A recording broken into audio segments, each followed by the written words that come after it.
quiero hablar de un tema, hablando de qué malos son los Estados Unidos, los miotos, dice allí, Dios mío. Permítanme corregir esto rápidamente. Yo dejo que se vea mi cocina porque no le veo el problema que se me vea la cocina. Pues si no estoy haciendo televisión, yo con un presupuesto enorme, estoy donde estoy, con los límites con los que estoy, y punto, ¿no? No hay otra cosa. Pero, a ver si encuentro lo que quería yo comentar.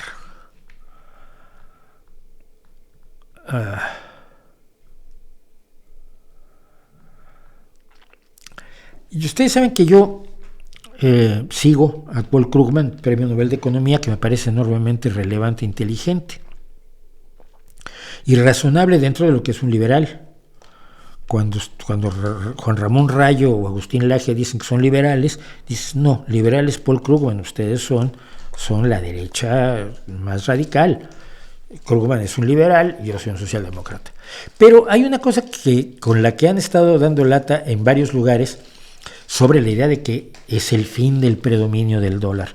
Y al ser el fin del predominio del dólar es el derrumbe del imperio estadounidense, cosa que yo, primero me la vienen anunciando desde 1963, creo que fue la primera vez que lo oí, tenía yo 8 años, y decían, la decadencia del imperio yanqui. Y es que llamar imperio a lo que tiene Estados Unidos, comparándolo con los imperios coloniales anteriores, es un poco impreciso, por cuanto que son otras formas de funcionamiento que no tienen nada que ver ni con el colonialismo hispano-portugués británico de América en el siglo XVI, XVII, XVIII, ni tiene que ver con el colonialismo feroz en Asia y en África en el siglo XIX. Y XX, porque los países africanos se independizan de sus amos coloniales en la década de los 60. Ese tipo de colonialismo no es igual que el colonialismo o el imperialismo económico que ha ejercido Estados Unidos, que es un imperialismo militar intervencionista pero no ocupador, o sea, no se quedan. No hay fuerzas de ocupación de Estados Unidos en lugares que dependen económicamente de Estados Unidos, como siempre hubo fuerzas de ocupación en la Nueva España, en África, en todos los distintos países africanos, y por supuesto en Asia, y de ahí la guerra de Vietnam. Bueno, no ha pasado. Entonces, Paul Krugman lo he leído muchas veces decir que la obsesión de muchos con el dólar está mal orientada. Y tengo aquí una nota que él escribió, voy a seleccionar algunos trozos que dice. El dólar de los Estados Unidos es en sentido real el dinero de dineros, es decir, en muchas formas es hacia otras monedas nacionales lo que el dinero en general es hacia otros bienes y activos. La mayoría de nosotros raras veces hacemos trueque, vendemos cosas por dólares y usamos esos dólares para comprar otras cosas. Él habla de Estados Unidos concretamente. De modo similar, una gran cantidad de transacciones internacionales, especialmente en los mercados financieros, implica pagos en dólares más que en monedas locales. Y aquí quiero aclarar que la cantidad de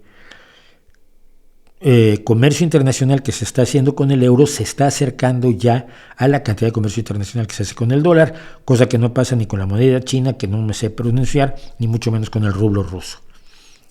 Dice, ¿qué tanto importa este papel especial que tiene el dólar? Esa es la pregunta importante. Dice, es importante para la economía global que haya una moneda que sea ampliamente aceptada, como lo es el dólar, y añado yo, el euro ahora. Es mucho menos claro que Estados Unidos derive grandes ventajas del hecho de que nuestra moneda resulte ser la elegida. He tratado en varios lugares de refutar algunos de los mitos sobre la centralidad de la dominancia del dólar respecto del poder de los Estados Unidos. En general, la creencia que tiene uno de la importancia crucial del papel internacional del dólar tiende a ser inversamente proporcional a cuánto usted sabe realmente sobre el tema. Es decir, quien más cree que la preeminencia del dólar es importante para el poderío estadounidense, sabe menos del asunto de la economía internacional y de las monedas internacionales, y mientras más va sabiendo, más va viendo que el dólar no tiene esa importancia, por lo menos eso dice Krugman. Está declinando el papel especial del dólar, se habla mucho al respecto.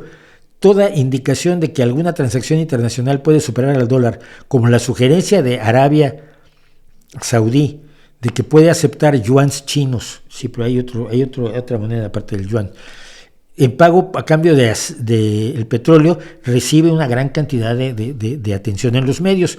Elon Musk ha apoyado el punto de vista de que al convertir en arma el dólar contra Vladimir Putin, Estados Unidos ha garantizado una desdolarización rápida, y esto lo dice porque lo dice Elon Musk, como dice todas las cosas que dice, cada vez desde una derecha más triste.